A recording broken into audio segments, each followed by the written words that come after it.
retour sur Gaming Highway et sur Soleil. Bienvenue à tous et à toutes pour ce grand final. Ça y est, on y est, le dénouement est proche. L'occasion de voir quel destin est réservé à la ville de Soleil et à son royaume. Alors, bien évidemment, vous vous souvenez de la dernière vidéo, on a vu la grosse révélation qui a eu lieu.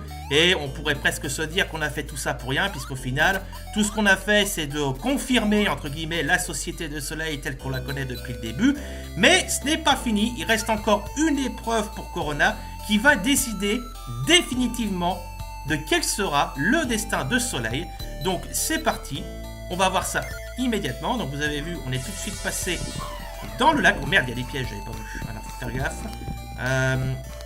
Voilà, donc là on se retrouve dans une espèce de grotte qui rappelle un petit peu, vous savez, l'antre de la maman monstre qu'on avait croisé dans la vallée d'Alia. Ah, salle de prix de pointe. En plus les trucs se referment derrière vous, donc c'est un peu difficile à négocier. Du coup, pas par ici. Donc oui, voilà cette grotte qui rappelle un peu les entrailles de la maman monstre qu'on avait vu auparavant.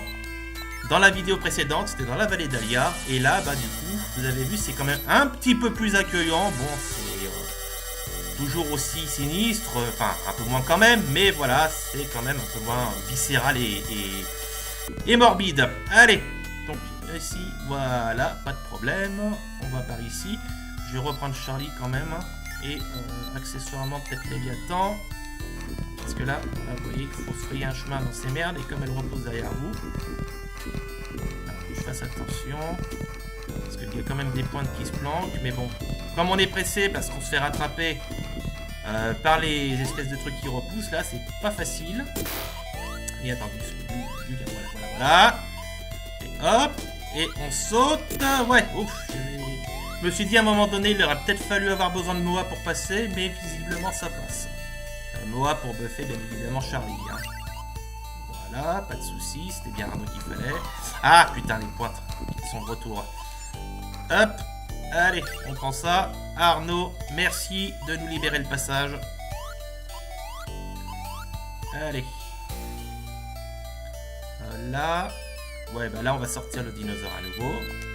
Parce que ce qu'il y a de bien avec le dinosaure, mais on l'a vu là aussi dans la vidéo précédente, c'est que non seulement il permet de traverser les étendues aquatiques et dangereuses, mais en plus, il n'est pas perturbé par le courant. Donc ça, c'est chouette. Quand vous avez un peu des trucs difficiles à négocier, c'est toujours pratique d'avoir un dino sur vous. Je vous conseille d'en acheter un dès que possible. Faites vite parce que j'ai pu comprendre qu'il y a des grosses ruptures de stock depuis quelques temps. Là. Alors là, du coup, oh putain. Oui, d'accord. Là, faut bien faire attention à où on se trouve. Donc, peut-être mieux rester au centre là. Je saute comme un couillon, mais voilà, c'est pour éviter les mauvais. Ah, voilà. Ah, je le sentais venir. Ah, c'est vicieux. Qu'est-ce qu'il y a de beau là? Rien. Les gros cailloux. Là, je crois. Oui, voilà, c'est ça. Alors là, attention. Ah putain, oui, les plateformes s'enlèvent. Alors, oui, bah alors, voilà ce qu'on va faire, tout bêtement. Parce que là, en fait, avec tout ça, c'est pas facile. Donc voilà, tout simplement dévoiler le passage comme ça. Oh, Tony une pomme d'or. Eh bah écoutez, on n'aura pas la pomme d'or à 800, mais on aura au moins celle-là, ce sera toujours ça de prix. Donc on va dévoiler le plus de passages possible. Voilà. Hop, là, voilà. Comme ça, au moins, ce sera fait. Et on pourra avancer sans trop risquer de se paumer. Et surtout de tomber dans le vide plutôt. Bon, je pense que ça devrait être... Ça, je vais peut-être quand même... Voilà, bon. Allez, on perd pas de temps. Attention quand même. Voilà. La petite pomme. On prend le chemin. Et voilà. Ensuite, on passe par ici et nous arrivons quasiment là où va se jouer le sort du monde de Soleil. Ça, je crois qu'il faut. Voilà. Alors, je vais quand même vérifier par ici s'il n'y a pas des petites choses en plus. Je vais reprendre Charlie. Que je vais combiner à Moa pour aller encore plus vite. Voilà, mais je pense qu'on a plus ou moins fait le tour. Oui. Voilà. Bon, je préfère vérifier au cas où, on sait jamais. Comme je le dis souvent, mes souvenirs sont pas très frais. Ça fait très longtemps que j'ai pas joué à Soleil, donc voilà. Donc, eh ben, écoutez... oula, il court tellement vite, le pauvre. Alors, dinosaure. Hop, pour éviter les pointes. C'est magnifique, les dinosaures, ça, la peau dure. Et on retrouve, regardez, nos amis les monstres, que l'on avait croisés notamment dans l'église lors de la terrible révélation que nous avions eue dans la vidéo précédente, qui, eux, ne vous attaquent pas. Voilà.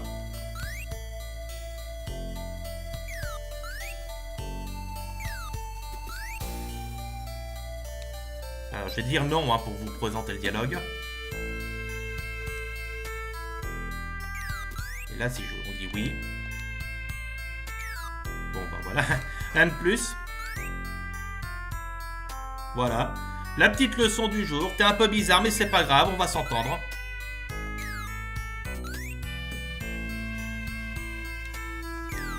Voilà. Donc, déjà, vous voyez, les choses se dessinent un peu. Donc, vous vous doutez bien, on est à nouveau dans le passé, là.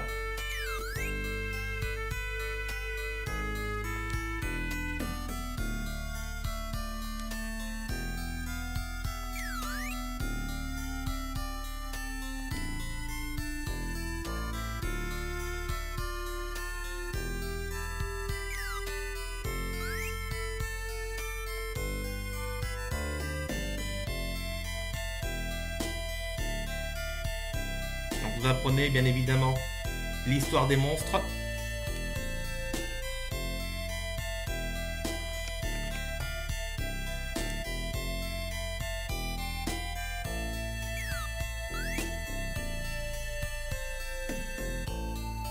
Voilà. Voilà, vous avez une nouvelle révélation sur l'histoire des monstres.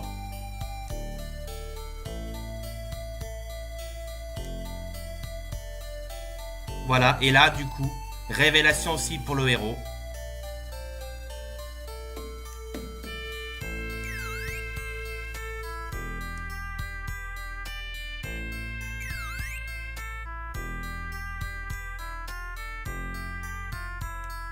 Bah oui, bien sûr. Ah oui, je vais peut-être quand même répondre non, juste pour vous montrer. Voilà, donc un peu de tolérance, mais bien évidemment, vous doutez que si vous répondez non...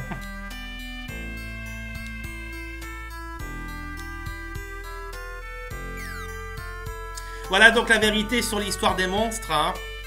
Ils viennent d'un monde différent d'une autre. Ils se sont retrouvés ici à la suite d'un cataclysme. Et du coup, le contact avec les humains a été malheureusement terrible. Et ça a entraîné effectivement cette fameuse société de soleil. Et là, en fait, Corona vient de se rendre compte effectivement que les monstres en fait n'avaient absolument aucune intention hostile. C'est juste des personnages qui se sont retrouvés ici complètement par hasard à la suite d'un cataclysme et qui ont été victimes et malheureusement de la propension des hommes à avoir peur et à tout craindre. Et donc on va résoudre le problème. Donc vous avez vu qu'il y a deux autres choses, les 5 sens et la force d'esprit.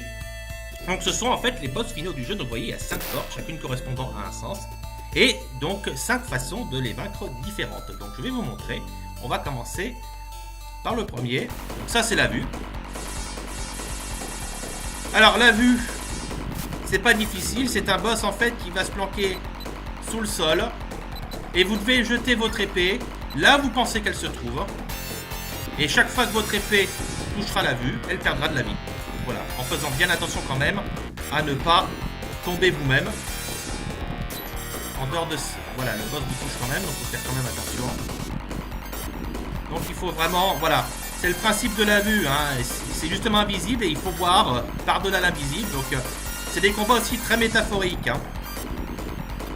Là, on a un peu une métaphore. J'extrapole peut-être un peu compte tenu du scénario, mais voilà.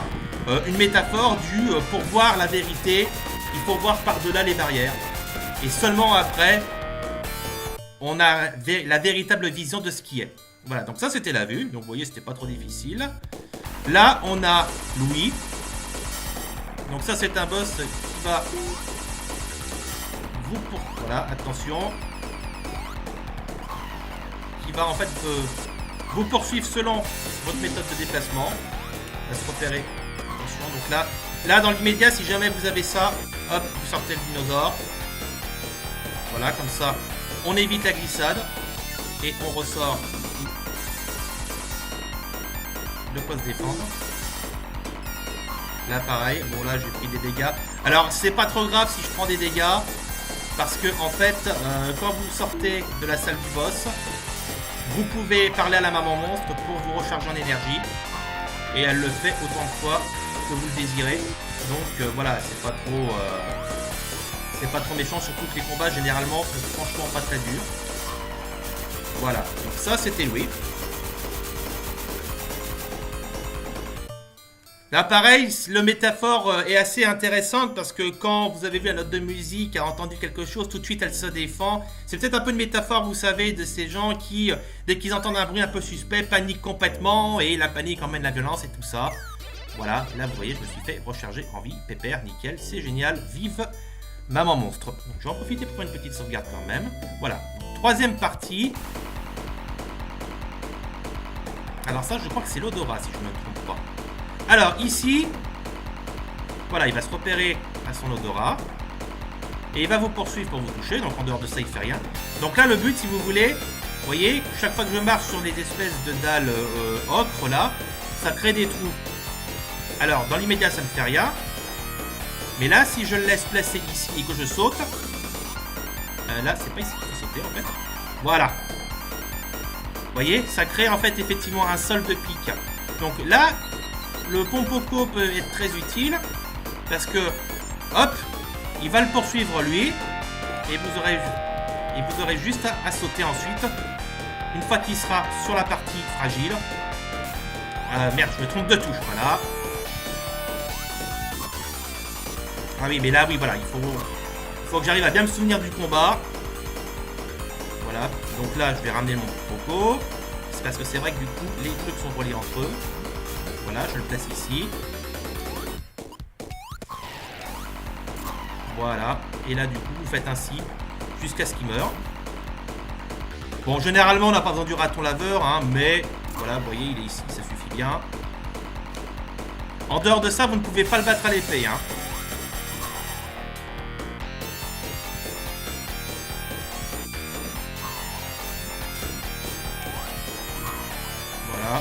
Et ainsi de suite jusqu'à ce qu'il meure, voilà.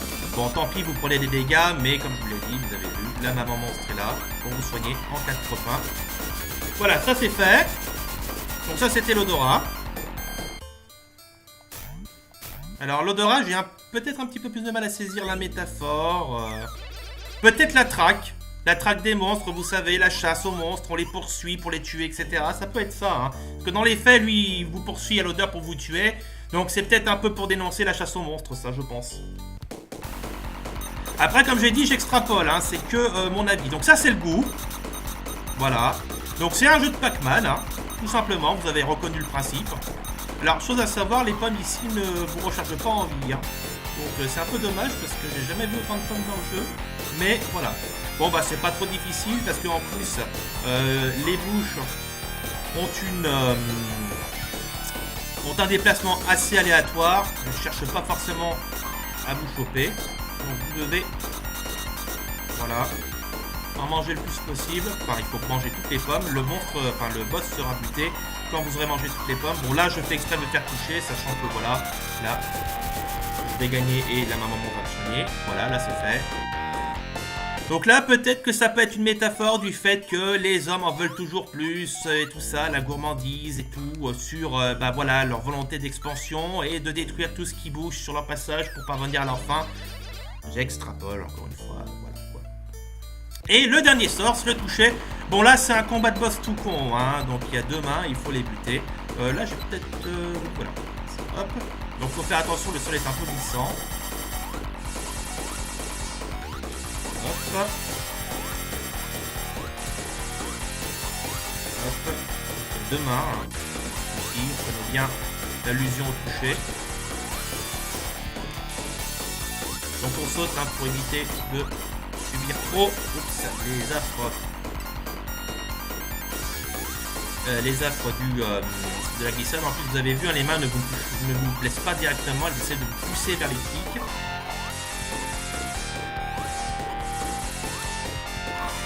C'est un peu le principe du combat contre Baron, si vous vous souvenez. Hein, c'était le gros insecte qu'on avait combattu à la plage Anémone du passé, qui, quand il se divisait, effectivement, essayait de pousser aussi en dehors de l'arène.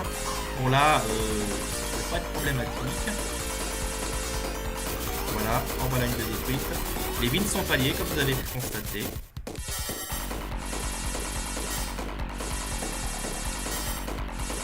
Voilà, bon là, elle tourne. Elle est en train un peu de se donner, là, je trouve. Voilà. Les 500 sont vaincus. Alors, le toucher... qu'est-ce que ça pourrait être comme métaphore en extrapolant une fois de plus, hein. Je sais pas trop. Peut-être l'avidité de l'homme. Cette tendance qu'ils ont à vouloir tout posséder, donc à tout avoir entre leurs mains et tout ça. Voilà, quoi. Extrapolation. Voilà. Bon, je vérifie déjà si... non, bah apparemment, il n'y a pas l'air d'avoir de nouveaux dialogues, pardon. Bon, bah je pense qu'on est bon. Voilà. Les 5 sens sont détruits. L'ultime boss de Soleil, c'est-à-dire la force d'esprit. Voilà, cette espèce de gros nuage. Donc là, il faut sortir Moa et notre ami le Dodo. Bon, voilà, parce que c'est une grosse boule d'énergie, mais elle est invincible telle qu'elle. Donc elle vous jette des petites énergies comme ça. Et il faut, voilà, ouvrir son œil. Donc, hop, on ouvre son œil. Et là, elle devient vulnérable. Là, ensuite, il faut, voilà, lancer l'épée pour la toucher. Et ainsi de suite. Voilà.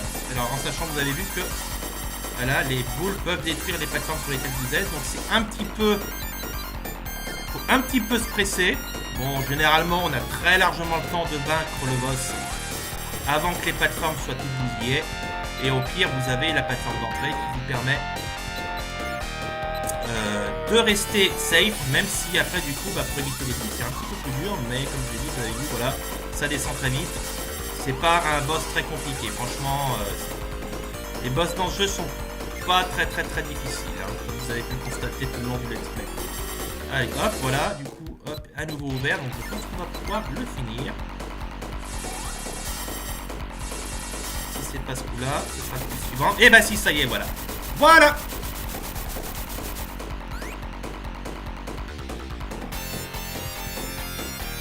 A été ouverte et des milliers de monstres ont été aspirés par cette porte dans le monde souterrain.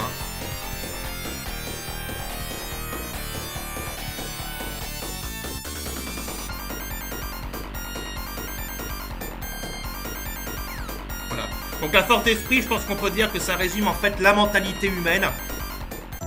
Voilà, cette mentalité qui a régi le monde de Soleil. Et ainsi, ce que nous avons fait symboliquement, c'est de détruire la mentalité humaine jusqu'à cette époque. Enfin, que l'on connaissait jusqu'à présent, plutôt. Et vous allez voir, et ben ça a changé. Regardez, on est retourné à Soleil, mais regardez, la statue. Hop, c'est plus un guerrier, dites donc. Et en plus, regardez, on n'est même plus armé, plus d'épée, je peux même plus ouvrir l'inventaire. La fontaine de la déesse, aime ton ennemi, la route te sera alors ouverte. Boum! On a changé Soleil. On a complètement changé Soleil. Alors on va voir un peu les différences. Et là du coup on est à nouveau un peu revenu dans le passé. Ou du moins peut-être que les choses ont changé entre temps. Peut-être qu'il y a un peu de temps qui s'est écoulé depuis la victoire de Corona. Mais là vous voyez on est la veille de l'anniversaire de Corona.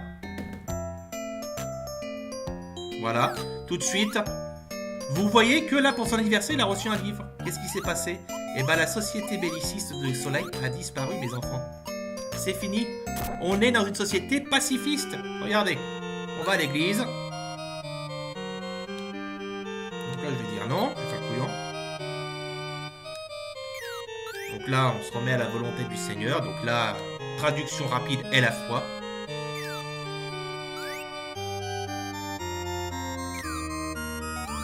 Tout le monde est heureux.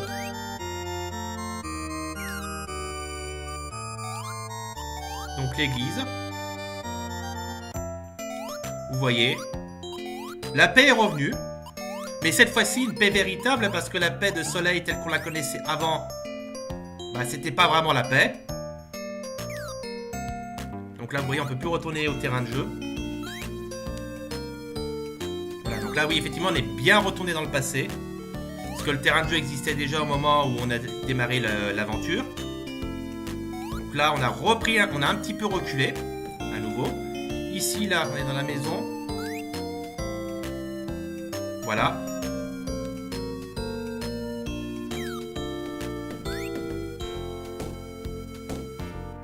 Alors du coup, deux choses à nouveau ici.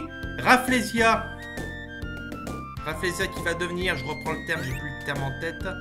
Voilà, un parc. Fini le camp d'entraînement. Et Bouli, l'ancien instructeur du camp de Rafflesia, lui va devenir professeur. Il va ouvrir une école. Tout de suite, des métiers beaucoup plus pacifistes. Changement total. Alors, on va aller discuter avec Papy, là.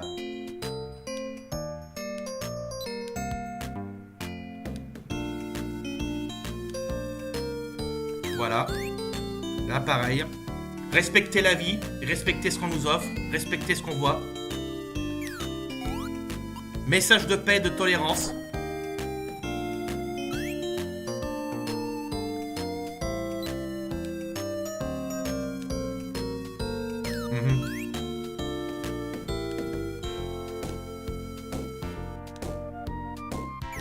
Voilà.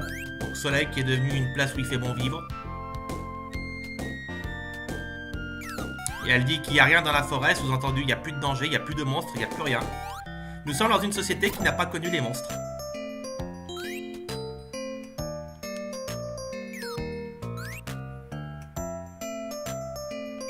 Voilà. La vie qui suit son cours.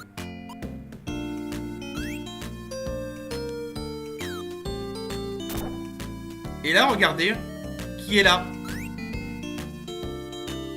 Le père du héros.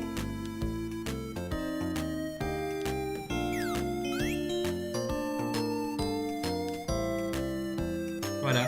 Avec toujours son côté un peu de John Lennon. Il faut rêver, il faut poursuivre ses rêves. Soyons des rêveurs.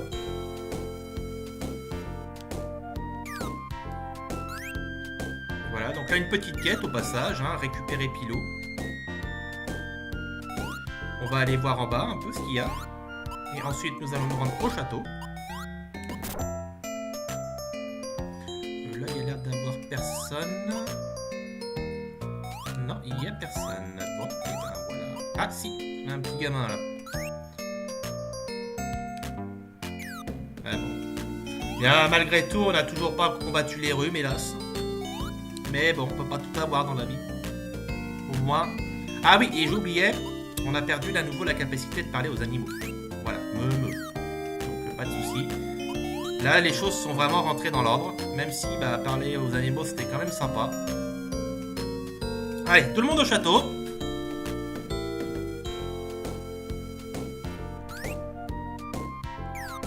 Avec toujours des gardes, malgré tout, il y a quand même toujours un petit aspect militaire qui est présent. Hein. Alors, petite anecdote, je parle vite fait à la dame. Petite anecdote sympathique, on peut mourir dans l'épilogue. Suffit tout simplement de se foutre dans le four ici et d'attendre qu'on crève. Et là, on peut mourir. Donc c'est assez marrant qu'au moment où le jeu est terminé, ben, on puisse encore crever. Donc le roi et son conseiller.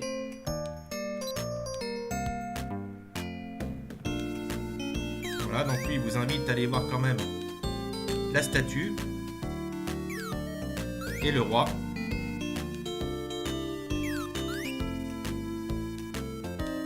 Le roi, plutôt bonhomme, hein. Très sympathique, jovial même. On va en prison et regardez qui c'est qui est en tôle. Notre ami Amon.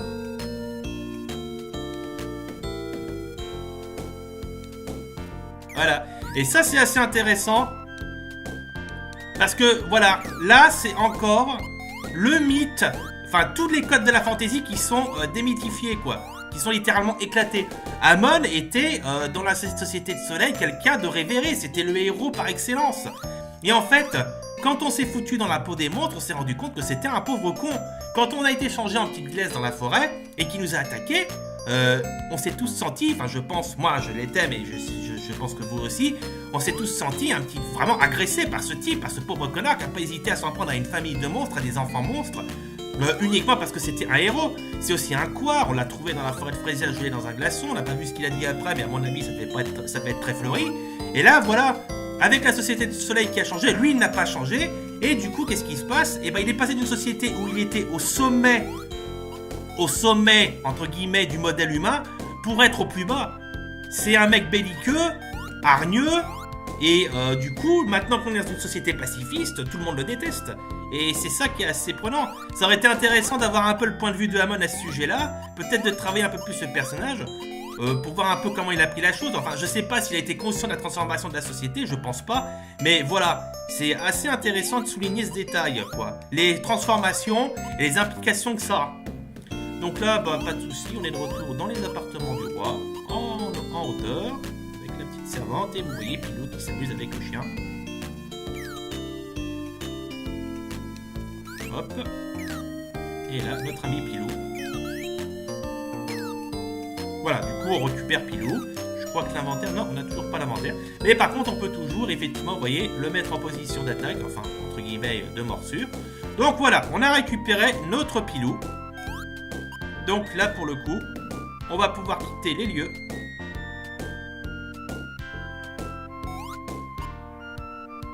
Je vais retourner voir si la maman de Corona a quelque chose à me dire. Vu que j'ai retrouvé Pilou, je pense que oui. Voilà. Et enfin bon... oui. J'ai un rêve pour l'avenir, j'ai répondu oui. Oh, quel beau rêve. Donc, hein, t'es d'une lucidité, papounet. Enfin bon, voilà. La société de Soleil a changé complètement, totalement, entièrement, pour le mieux, grâce aux actions de Corona. Donc là maintenant, vous allez pouvoir voir la séquence de crédit du jeu. Je vais dire non. Voilà, bon bah là, c'était pour vous montrer les dialogues. Naturellement, il faut répondre oui.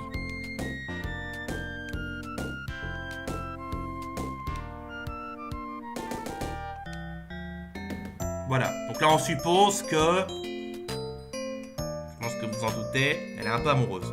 Et que, à mon avis, quand il va revenir, on va avoir un petit Corona avec une petite amie. Voilà, et ben maintenant c'est l'heure de la séquence d'épilogue. Donc c'est par ici que ça se passe. Enfin, je crois. Voilà, mais il fallait lui reparler, excusez-moi. Voilà. Et voilà votre séquence d'épilogue. Donc je vous laisse la regarder tranquillou.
Et voilà, la fin de Soleil. Avec, vous avez vu, Corona qui, malgré toutes ses épreuves, conserve l'amitié de ses animaux. C'est comme quoi, en guise de message ultime, l'amitié transcende le temps. On reste toujours amis, jusqu'au bout. Alors du coup, je vais en profiter vite fait pour revenir sur 2-3 petites choses. En premier lieu, dans l'épilogue, vous avez constaté sans doute que tous les animaux n'étaient pas au rendez-vous. Je pense notamment à Léviathan, Moa et les animaux de Ramsey. Donc, déjà, je vais d'abord revenir un petit peu sur l'écran titre, histoire de pouvoir discuter plus calmement. Voilà. Tranquillement. Voilà, je vais me mettre sur le menu tranquillement pour discuter. Bon, les animaux de Ramsey, bon, comme c'est des animaux qui étaient loués, on peut supposer qu'ils sont repartis voir leur maître une fois leurs missions finies. Alors après, la question qui se pose, c'est Ramsey, lui, il appartenait aussi quand même à une époque. Donc, comme cette époque est différente, qui sait si tout simplement les animaux qui étaient avec Corona n'ont pas disparu parce que, en fait, dans ce nouveau monde, ils ont eu un autre destin que devenir des animaux de Ramsey. Là, c'est vraiment une supposition, mais dans tous les cas, au mieux, ils n'étaient pas là et dans ces cas-là, ils n'ont jamais connu Corona. Au pire, ils étaient là et dans ces cas-là, effectivement, ils sont revenus auprès de Ramsey une fois que leur tâche a été accomplie. Voilà. Moa, pour ce qui est de Moa, c'est l'oiseau de légende. Donc lui, je suppose que vu que sa mission était accomplie, parce que lui, comme vous vous en souvenez, il disait qu'il fallait expliquer aux humains quelle était la réelle situation des monstres. Sa mission accomplie, il est reparti vivre là, je ne sais plus où, peut-être dans sa peinture, puisque c'est dans le temple du désert qu'on l'a trouvé. Quant à Léviathan, Léviathan, la chose peut s'expliquer un petit peu mieux aussi. C'est que Léviathan, à la base, ça reste quand même un monstre. Donc, un monstre certes gentil, mais un monstre quand même. Et comme Corona a renvoyé tous les monstres dans leur monde avant même qu'il y ait eu le contact avec les humains, Léviathan n'a pas pu installer son temple racine et s'établir là-bas. Donc, fatalement, il n'a pas pu rencontrer Corona, donc il a disparu. Il n'est pas présent dans ce monde. Il y a Arnaud le Tatou aussi, et je crois qu'on aura fait le tour des animaux, je ne sais plus, il faudra que je revérifie au cas où. Mais il y a Arnaud le Tatou, alors lui, il est peut-être tout simplement retourné à Eris. Voilà. Après, voilà. Ça, c'est que des suppositions. Enfin, voilà. Vous avez vu Soleil, qui est un jeu qui casse en fait complètement les codes de la fantasy, qui remet en question des figures, notamment celle du monstre et du héros. Est-ce que le héros est véritablement le plus vaillant, le plus brave en gros, est-ce que c'est vraiment lui qui est dans le vrai? Est-ce que c'est lui qui est juste? Et le monstre horrible, menaçant, dangereux, mortel et tout ça, est-ce que c'est vraiment lui le méchant de l'histoire? Là, on a complètement une remise en question des codes de la fantasy, avec l'image symbolique de la fin, c'est Amon qui est en tôle, puisque Amon c'était le héros vénéré par tous dès le début de Soleil, le modèle à suivre. Et à la fin, il se retrouve en tôle parce que il est violent, belliqueux, énervé, etc. Donc voilà, c'est toute la substance, toute l'essence en fait du scénario de Soleil, beaucoup plus complexe qu'il n'y paraît, qui veut dire en fait, il ne faut pas juger à l'apparence, il faut d'abord dialoguer, ouvrir son esprit, se montrer tolérant avant de juger et d'accomplir des actions qui, si on les accomplissait sans avoir au préalable pris le temps d'étudier ce qui est en face de nous, pourraient mener à des sociétés comme celle de Soleil, basées sur la peur, la haine, l'intolérance, etc., etc. Et là, du coup, on a un Corona qui va faire un petit peu son Marty McFly. Je fais la comparaison avec Retour vers le futur, mais parce que dans les deux cas, en fait, vous avez un gars qui vit dans une société qui n'est pas forcément très bien. Soleil dans le cas de Corona, sa famille dans le cadre de Marty. Si vous avez vu Retour vers le futur, vous savez qu'au tout début, je veux dire vraiment dans le tout premier film, la famille de Marty est franchement pas une famille modèle. Le père est un couard qui se fait mener par le bout du nez par son patron dont il a peur parce qu'il veut éviter le conflit. La mère déprime et est alcoolique. Les gamins, enfin les frères et sœurs de Marty McFly valent pas mieux. C'est le seul à la rigueur qui soit un petit peu près équilibré dans le tas. Dans les deux cas, les deux se retrouvent dans le passé et découvrent en fait les origines de leur société. Dans le cas de Marty, c'est les origines de leur famille. Ils découvrent que son père est fan de science-fiction, qu'il veut être un auteur, mais qu'il manque énormément d'assurance et tout ça. Que sa mère, elle est jolie, mais elle boit et elle fume quand même un peu à côté. Une séquence où il est avec elle dans la voiture juste avant le bal, où il dit mais non, faut pas fumer, mais non, faut pas boire et tout ça. Et du coup, leurs actions vont être de pouvoir recréer quelque chose, mais en mieux. Mais ils vont le faire de façon involontaire dans les deux cas. Corona, on l'a vu, va par ses actions recréer, enfin plutôt créer la société de Soleil dans laquelle il a vécu jusqu'à présent. Marty McFly de son côté, lui, il va chercher en fait à faire en sorte que ses parents se rencontrent et tombent amoureux pour pouvoir assurer sa survie, parce que sinon, il va disparaître complètement de son présent, et lui avec. Et qu'est-ce qui va se passer? Corona, en se rendant compte qu'il peut améliorer les choses, va améliorer les choses. Et du coup, qu'est-ce qui va se passer? Soleil va devenir cette société pacifiste et tout, où on va ouvrir son esprit, on va respecter celui qui est en face de nous, etc., etc. Et Marty McFly, par ses actions et ses interactions avec ses parents, va aussi changer les choses. George, son père, va tout d'un coup prendre de l'assurance, Lorraine, sa mère, va faire attention à elle, et quand il va revenir dans le présent, qu'est-ce qui va se passer? Sa famille est complètement changée. Son père est devenu un mec complètement cool, sûr de lui, et du coup les rapports de force sont inversés avec son patron parce que Biff Tannen, celui qui était son patron avant, est devenu du coup un garagiste qui est complètement obséquieux et qui a la trouille de lui. Lorraine, la mère, est devenue une femme élégante et raffinée qui a arrêté de boire et de fumer. Et même les frères et sœurs, cette fois-ci, sont devenus des gens, sont devenus des enfants modèles. Le mec travaille dans les le frère travaille dans les bureaux, la femme, elle a la sœur, pardon, pas la femme ou la vache. La sœur, pardon, elle a pas le petit copain soi-disant. Donc voilà, il y a un changement notable. Donc là, on est vraiment dans un cas identique de j'influence en fait mon présent en revenant dans le passé. Et en revenant dans le passé, je change mon futur qui est mon présent. Donc vous voyez un peu le système, vous voyez, on retrouve exactement ce principe dans Soleil. Et la question qui se pose quand même, bon, je suppose que c'est c'est la deuxième solution, mais moi j'ai deux solutions en fait sur ce qui s'est passé. Est-ce qu'on a eu une mutation, une transformation en fait? Est-ce que en fait, par les actions de Corona, les gens de Soleil tout d'un coup ont eu une révélation, ils se sont dit il faut changer notre société, il faut devenir une société tolérante? Ou est-ce qu'on a eu une transformation? Alors vous me direz, mutation, transformation, c'est un peu la même chose, sauf que mutation, ça suggère une évolution, tandis que transformation, ça suggère un changement radical. Voilà. Là, la transformation, c'est que en fait, la société de Soleil telle qu'elle était avant était complètement balayée, elle n'existe plus, elle n'est même plus présente dans les souvenirs, et elle a été remplacée par cette société pacifiste, ouverte et tolérante, et du coup, les gens n'ont même pas conscience que autrefois Soleil, c'était vraiment un endroit de merde, quoi. Où vraiment il y avait la chasse aux monstres, où les gamins partaient à 14 ans faire la guerre, où les maris crevaient à la guerre, etc. Donc voilà, donc moi je pense que c'est plutôt la deuxième solution, évidemment, puisque c'est la transformation directe. Et du coup, en tout cas, il n'y a rien qui vient étayer le fait qu'il y a eu un souvenir de la vie de Soleil, telle qu'elle était avant. Mais voilà. Et ce qui est intéressant de se demander, c'est comment la société actuelle de Soleil, pacifiste, ouverte et tolérante, réagirait si jamais il y avait des monstres qui se pointaient à nouveau.